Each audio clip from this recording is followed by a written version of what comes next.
Good morning, students. Welcome again. We will start with Political Science Chapter 3, Electoral Politics Part 4. In the previous class, we learned about nomination of candidate, election campaign, and polling and counting of votes.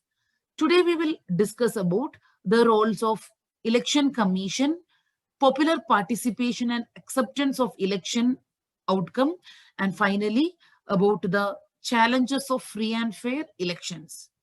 We will start with the first subtopic explaining about election commission. First, let's understand the importance of election commission. Why do we need an election commission? We can analyze the prominence of election commission through an example from our classroom situation. Anita, Amit, and Rohit nominated themselves to be the class monitor.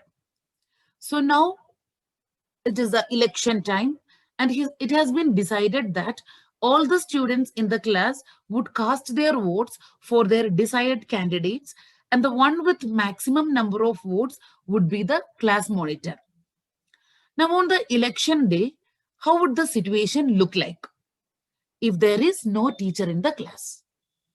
Maybe some are happy, some of you are playing around, some of you are not even participating in the voting process, and some of you might even end up in fighting with each other so that you could get more votes for your friends. So it could be a total mess. While if there is a teacher in the class to invigilate the entire process of voting, the entire process of voting will take place in a peaceful way. When we talk about a classroom, it's about 30 or 40 children. But when we talk about a country like India, we are talking about more than 133 crores of people.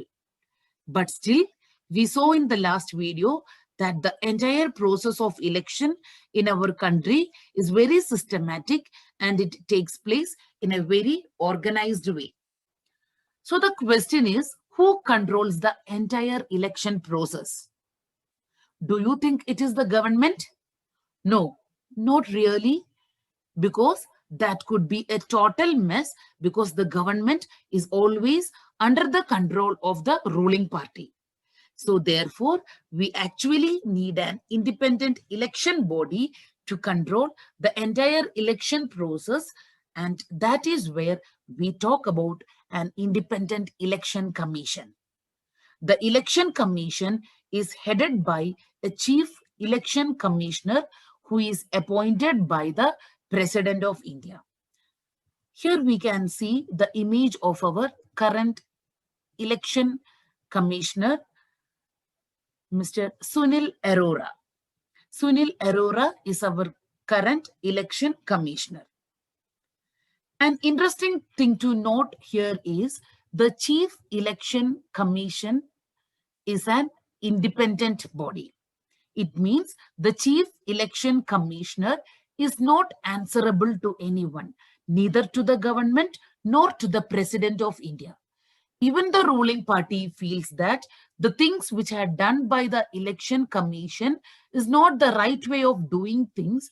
Even then, it is almost very, very difficult or almost impossible to remove the chief election commissioner from power. Now, you may ask, in that case, what happens if the election commissioner is actually taking some inappropriate actions? So what do we do in that case? So only if 2/3 of Lok Sabha as well as Rajya Sabha together came up and say the chief election commissioner is doing some inappropriate action or misconduct, only in that case the chief election commissioner can be removed. So let us take a quick look at the roles of the election commission. Announcement of the elections. The first and the foremost role of the election commission is announcement of elections. The second is to implement the code of conduct for elections and also punish those who violate the rules. The third is put a checks on the government as well as the ruling party so that they do not misuse their power to win for elections. For example, transferring of government officials or to violate election guidelines. The next is control and order government officials who are on election duty. And then the next is declare election results. Repolling of votes if unfair polling is found in some booths. So these are some of the roles of an independent election commission. Then the next slide is explaining about the outcomes of India's election, the test of free and fair elections. Now we talked so much about free and fair elections. In fact, there is an election commission who ensures that elections happens in a free and fair way. But what is that test that proves that elections are happening in a free and fair manner? So we will look at some of the things which actually proves that elections are happening in a free and fair way. The first and the foremost is the voter turnout in India has either remains stable or has increased. So the voter turnout in India is either the same or else it is increased. It means the voter turnout is not at decreased. So if we compare the voter turnout, that is effective number of people participating in the voting process. The effective number of people participating in the voting process is known as voter turnout. So if you compare the voter turnout of India with the other countries, we see that we are doing a lot better. So more and more people are voting every year. Underprivileged sections vote is in larger proportion than the privileged ones. Common people feel that through voting, they can actually put pressure on the political parties and get the policies which are useful to them implemented. If we look at the number of peoples who are participating in election-related activities, so that number also increasing year by year. Ruling parties in India often lose elections. In fact, to be more precise, if we look at the record of the last 15 years, we see that the 2/3 of the election, 2/3 of the elections, the ruling party lost. Whether if you take the example of Lok Sabha election of 2014, when the ruling party was the Congress party, they lost in the election and BJP came into power. Or you look at the Delhi Assembly election of 2013, when Congress was in power, lost the elections and Aam Aadmi Party came into power. Not only that, many a times the sitting MPs or MLAs also lose elections. Now, again, to be more precise, that happens in almost 50% of the cases. Candidates using unfair means often lose elections. I would not say always, because we also come across such news where parties or political leaders using unfair means often win elections as well as, but most of the times it issues that those who use unfair means lose elections. Then it is explaining about the acceptance of the election outcome. Most of the times, election outcomes are accepted by the defeated party. As we discussed in West Bengal, the left ruled for almost 34 years. Even after that, when the election result came out in 2011, the left was defeated by Trinamool Congress, and the party accepted the defeat. Now, all of these proves that the ways election happens in India is free and fair election manner, and that is why it is accepted by the citizens of the country. Now we also have to admit that there are lot of challenges to free and fair elections in our country. The last slide is explaining about the challenges of free and fair elections in India. The first and the foremost challenge of free and fair election in India is many a times we come across such news either in the newspaper or media that the poor people are bribed or threatened to vote for a particular party or a particular candidate. Many a times these people are also given free things to participate in election campaign. So it is, but that is, it is sad, but it is a bitter truth. So it happens in many of the cases that the rich parties always have advantages over smaller parties. Candidates with criminal connection often end up threatening people, even try to kill people, and that's how they get a ticket. And the next point is some parties are totally dominated by families and family members, and only a particular family member are given tickets.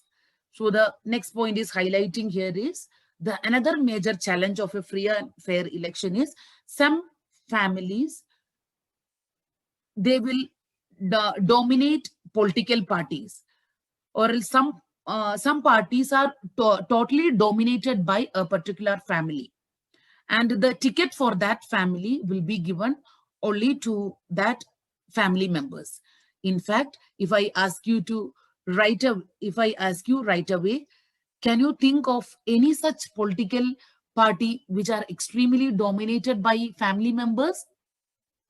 Many such parties exist in different states of our countries. People do not get choice. That is another prominent challenge in a free and fair election. People do not get choice many a times. Many a times, the common people in our country often say that, what is the point in voting?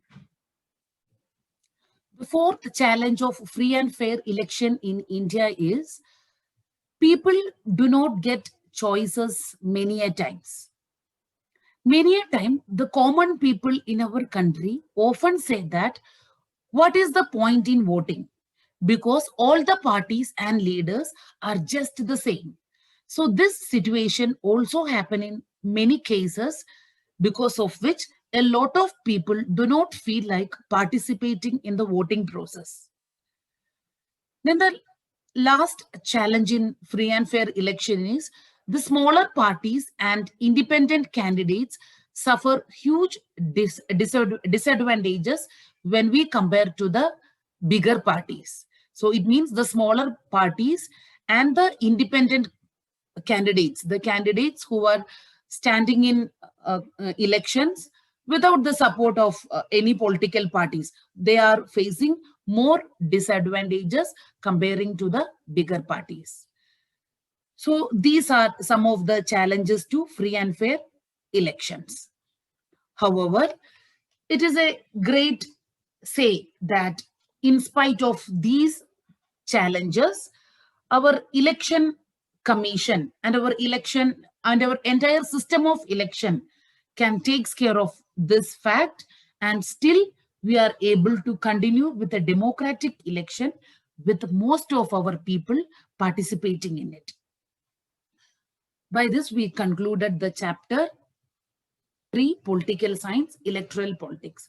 Now let's have a quick recap of today's class. Today, we started learning from the heading, what makes election in India democratic? There we learned about the election commission, specifically about Independent Election Commission. In India, elections are conducted by the Election Commission. The Chief Election Commissioner is appointed by the President of India. The Election Commission is independent, has a wide range of powers, which are like Election Commission takes decisions on every aspect of the conduct and control of elections from the announcement of elections to the declaration of results. It means from the announcement of the election date till the declaration of the results, the complete election process is taken care by the Election Commission.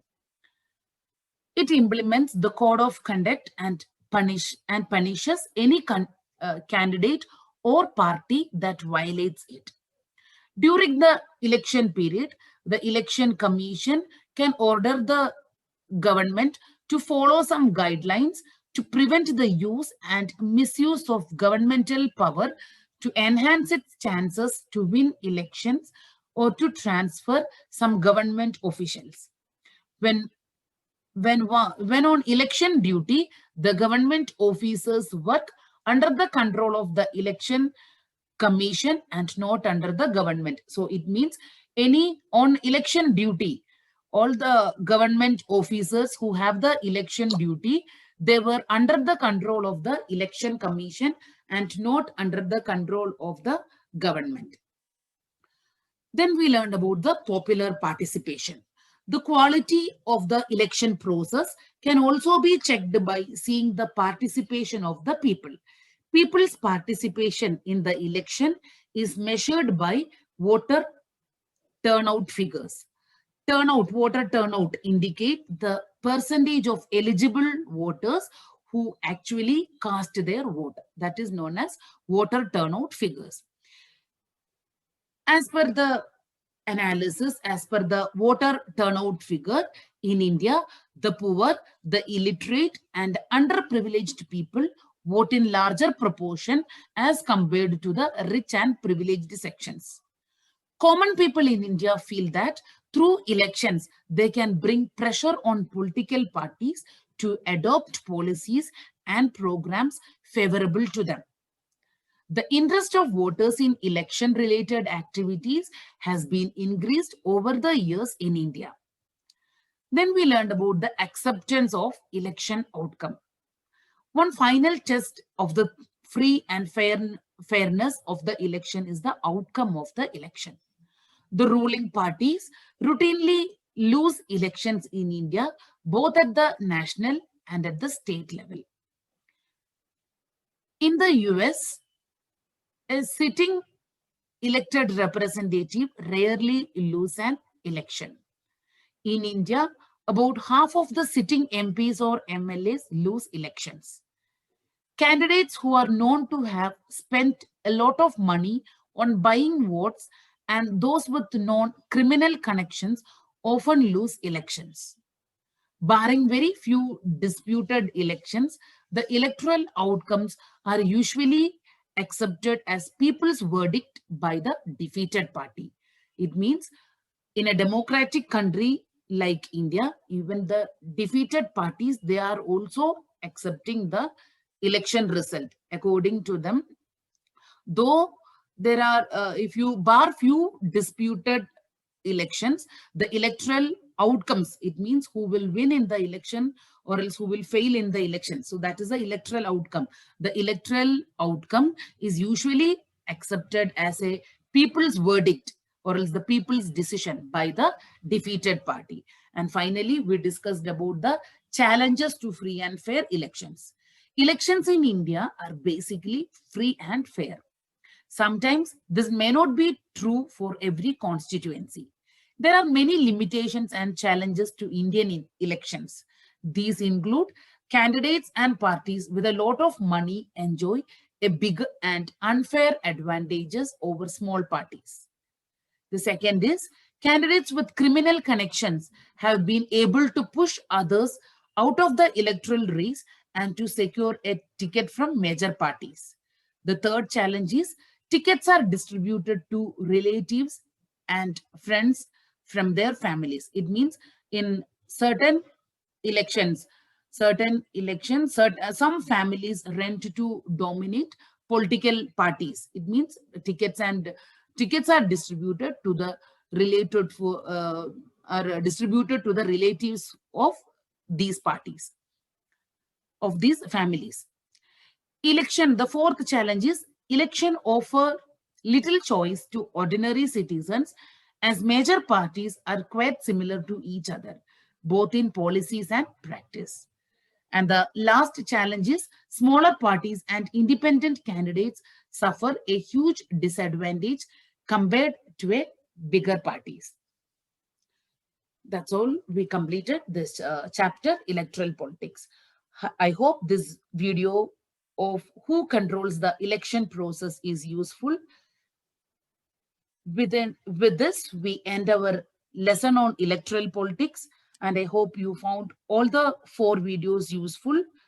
So see you all with the next lesson. Thank you, students. Have a good day ahead.